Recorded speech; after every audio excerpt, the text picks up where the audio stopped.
എന്നോടൊരു സബ്സ്ക്രൈബർ ചെയ്യാൻ പറഞ്ഞ കാര്യമായിട്ടാണ് ഞാൻ ചെയ്യുന്നത്. ആരും വീട്ടിലില്ലാത്ത സമയത്താണ് ഞാൻ ഇത് ചെയ്യുന്നത്. കാരണം അഥവാ കേട് വന്നാൽ എടുത്ത് കളയാമല്ലോ.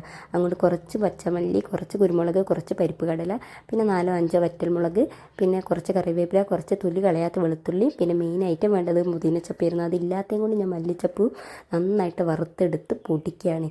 ഈ പൊടിയാണ് നമ്മളെ താരം. ഈ പൊടി വെച്ചിട്ടാണ് നമ്മൾ കളിക്കാൻ പോകുന്നത്. അപ്പോൾ ഇനി കളിക്കുമ്പോൾ നമ്മൾ സൂക്ഷിക്കണം. കണ്ണ് മൂക്കൊക്കെ പോകുന്ന കളിയാണ്.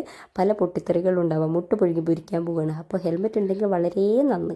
അപ്പം മുട്ട പുഴുങ്ങി അങ്ങോട്ട് തിരിച്ചും മറിച്ചും ഇട്ട് പൊരിച്ചെടുക്കുകയാണ്. എന്നിട്ട് അതിലോട്ട് നമ്മൾ കുറച്ച് വലിയുള്ളിയും കുറച്ച് കറിവേപ്പില ഇട്ടിട്ട് അടച്ച് വെച്ച് വേവിക്കുക.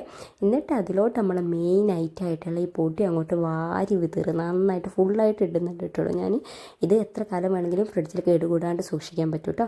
അങ്ങനെ ഈ പൊടി ഇട്ട് കുറച്ച് മഞ്ഞൾപ്പൊടി ഉപ്പ് ഇട്ടിട്ട് നന്നായിട്ട് വഴറ്റിയെടുക്കുക. ഇതിൻ്റെ പേരാണ് പൊടിമുട്ട. അടിപൊളി ടേസ്റ്റാണ് കേട്ടോ. ചോറിനും കൂട്ടാൻ ചായക്കും കൂട്ടാൻ വെറുതെയും തിന്നുക. അടിപൊളി.